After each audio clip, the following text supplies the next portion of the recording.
திமுக எத்தனை கட்சியோடு கூட்டணி வச்சாலும் மக்கள் ஓட்டு போட தயாராக இல்லை. நான் ஆணித்தரமாக பலமுறை இதை சொல்லிட்டு வந்திருக்கேன்.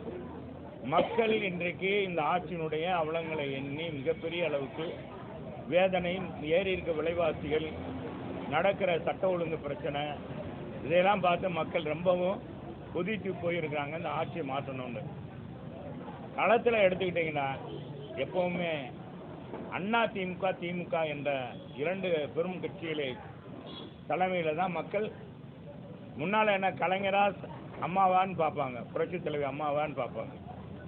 இப்போ இந்த தேர்தல் என்னன்னா ஸ்டாலினா ஆனால் எடப்பாடியாரான்னு தான் பார்ப்பாங்க. எனவே எடப்பாடியார் அவருடைய ஆட்சியையும் எடை போட்டு பார்ப்பாங்க. தாய்மார்கள் ரொம்ப விவரமானவங்க, வாக்களிக்கிற மக்கள் விவரமானவங்க. என்னதான் பேசினாலும் சரி, என்னதான் இது பண்ணாலும் வாக்களிக்கிறதுக்கு முன்பாக யோசனை பண்ணுவாங்க. அந்த வாக்கு செலுத்துற நேரத்தில் மாறும். காரணம் என்னன்னா, ஏன் இந்த ஆட்சி வராதுன்னு சொன்னா, இன்னைக்கு அந்த திமுகவுக்கு ஸ்டாலினுக்கு யாராரு அந்த ஸ்டாலின் தலைமையில் ஆட்சி வரணும், அவங்க அப்பா மாதிரி நமக்கு ஏதாவது செய்வாருன்னு நினைச்சாங்களோ அவங்க எல்லாமே இன்னைக்கு ஸ்டாலினுக்கு எதிராக இருக்காங்க, இந்த ஆட்சிக்கு எதிராக இருக்காங்க. அரசு ஊழியர், அங்கன்வாடி பணியாளர்கள், சத்துணவு பணியாளர்கள், துப்புரவு பணியாளர்கள், பகுதி நேர ஆசிரியர்கள், பலதரப்பட்ட அரசு ஊழியர்கள் இன்றைக்கு தங்களுடைய கோரிக்கை, போக்குவரத்து ஊழியர்கள், இத்தனை பேரும் இந்த ஆட்சியை அகற்ற வேணும் என்பதில் ஒரே முனைப்பாக இருக்கிறார்கள். அவங்களுக்கு அவங்களுடைய பார்வைக்கு எது அடுத்தவர் யார் என்றால் இன்னைக்கு இருக்க உதிரி கட்சியெல்லாம் போயிடும். இது நான் சொல்லலை, ஆனால் துரைமுருகனே சொல்லிட்டார். பல தேர்தலில் கண்டவர், பலமுறை வெற்றி பெற்று சட்டமன்றத்தில் இன்னைக்கு மூத்த சட்டமன்ற உறுப்பினராக இருக்கிறார். தேர்தல் களம் வரும்போது ஆனால் இபிஎஸ்ஆ ஆனால் ஸ்டாலினான் வரும்போது ஸ்டாலினை மக்கள் ஏற்றுக்கொள்ள தயாராக இல்லை, அவங்க குடும்பத்தை தவிர. ஏன்னா அவங்க குடும்பம் தான் அனுபவிக்குது. என்ன சொல்றீங்க? குடும்பம் தான் அனுபவிக்குது. அதனால அந்த குடும்பத்தில் கூட இன்னைக்கு பவர் பாலிடிக்ஸ் இருக்கு. அந்த குடும்பத்தில் கூட பார்த்தீங்கன்னா அவங்க அண்ணன் தம்பிகளுக்குள்ள அவர் கூட பிறந்தவங்க மத்தியிலே இதாக இருக்கு. கனிமொழிக்கு முக்கியத்துவம் கிடையாது. அப்பப்போ ஏதோ ஒரு கூட்டத்தில் சும்மா அந்த பூஜை போடுற மாதிரி அப்பப்போ கூப்பிட்டு வச்சுக்கிறாங்க, அப்புறமேலு ஒன்றும் கண்டுக்கிற மாதிரி விட்டுறாங்க. ஆக இந்த ஆட்சியை போகிறது உறுதி.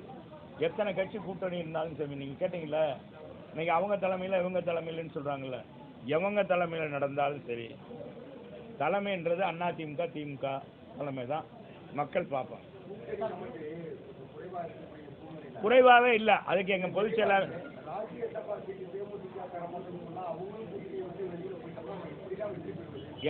செயலாளர் அதுக்கு விளக்கமாக சொல்லிட்டேன். இப்போ நான் சொல்ற கேளுங்க, நான் எப்படி எங்கள் பொதுச் செயலாளர் காட்டுமா மாவட்ட செயலாளர் பெருசு, அமைப்பு பெருசு சொல்ற கேளுங்க. எங்கள் பொதுச் செயலாளர் இந்த கூட்டணி குறித்தும் இந்த ராஜ்யசபா குறித்தும் விளக்கமாக கூட உங்கள்கிட்ட சொல்லிட்டார். யாரு? உங்கள்கிட்ட பூராத்தையும் விவரங்கள் சொல்லிட்டார். எப்படி அமையும், எப்படி நான் கூட்டணி அமைக்க போகிறோம் என்பதை 6 மாதம் பொறுத்து கொள்ளுங்கன்னு சொல்லியிருக்காரு. 6 மாதம் பொறுத்துக்கங்க, பொறுத்த பிறகு கேளுங்க. ராஜ்யசபா இதெல்லாம் சீட்டெல்லாம் எங்கள் பொதுச் செயலாளர் ஏற்கனவே பேசியிருப்பார். எங்கள் பொதுச் செயலாளரை பொறுத்தளவுக்கு, அண்ணன் எடப்பாடியாரை பொறுத்தளவுக்கு, எங்கள் அம்மா எப்படியோ, புரட்சி தலைவர் எப்படியோ, யாருக்கு என்ன வாக்குறுதி கொடுத்தாலும் அதை நிறைவேற்றுவார். ஃபார் எக்ஸாம்பிள், பாட்டாளி மக்கள் கட்சி உங்களுக்கு தெரியும், அன்புமணி ராமதாஸ் இன்னைக்கு நாடாளுமன்ற உறுப்பினராக இருக்கிறாருன்னா அது காரணமாக நான் எடப்பாடியார். ஆனால் ஜெயிச்ச மறு நிமிஷம் அந்த கட்சி ஜெயிக்கிறதுக்கு காரணமாக இருந்த எங்கள் பொதுச் செயலாளரெல்லாம் மறந்துட்டு உடனே ஆளுங்கட்சிக்கு தாவிட்டாங்க. இருந்தாலும் எங்கள் தலைவர், எங்கள் பொதுச் செயலாளர் கொடுத்ததை நம்ம வாக்குறுதி கொடுத்துருங்க. அதனால நீங்கள் அதெல்லாம் கவலைப்பட வேண்டியதில்லை.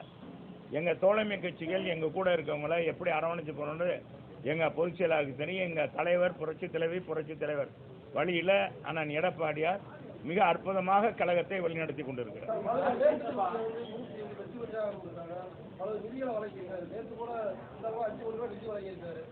மேற்கு தொகுதியை கைப்பற்ற என்னை பொறுத்தளவுக்கு மேற்கு தொகுதிக்கு நிறைய செய்யட்டும். ஏன்னா அவங்க அப்படியாவது செய்யணுன்றத நம்மளுடையது. முதல்ல மூர்த்தின்ல யார் வந்தாலும் சரி, பிரம்மாவே வந்தாலும் இது அதிமுக கோட்டை. இதில் நான் ஏற்கனவே சொல்லியிருக்கேன், காலங்காலமாக ரெட்டலைக்கு ஓட்டு போட்ட மக்கள் இந்த பகுதி மக்கள்.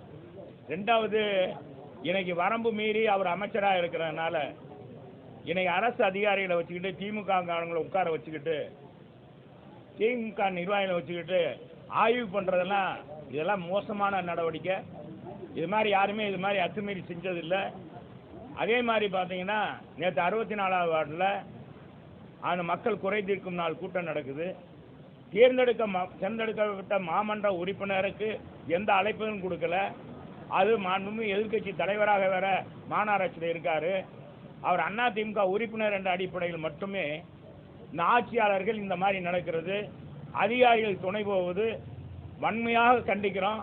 இது தொடரும் பட்சத்தில் நிச்சயமாக மதுரை மாநகரில் இந்த மாதிரி அரசு ஊழியர்களை வைத்துக்கொண்டு ஆய்வு பண்ணுவது, கட்சிக்காரர்களை நிர்வாகிகளை வைத்துக்கொண்டு ஆய்வு பண்ணுவது மிக மோசம். ஏற்கனவே திமுககாரங்க உங்களுக்கு தெரியும், அவங்க வானலாவை அதிகாரம் படைத்த மாதிரி பேசுகிறாங்க. இப்போ கூட சமீபத்தில் தருமபுரி மாவட்ட செயலர் பொறுப்பேற்றிருக்கிற ஒருத்தர், அவர் என்ன சொல்கிறாரு, வாயு உபாதைகள் கலெக்டருக்கு வந்தால் கூட அவருக்கு வாயு உபாதை வந்தால் எவ்வளோ மோசமான பாருங்க. வாயு உபாதைகள் வந்தால் கூட அவர் வெளியே விடணும்னா அவருடைய அவர் அந்த மாவட்ட பொறுப்பாளர் திமுகவுடைய பொறுப்பாளரை கேட்கணுன்றார்.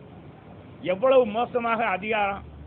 என்னைக்கு நம்ம முதலமைச்சர் சொன்னார் சாட்டையை சுழட்டுவேன் சாட்டையை சுழட்டுவேன்டாரு. சாட்டையே சுழட்டலையே.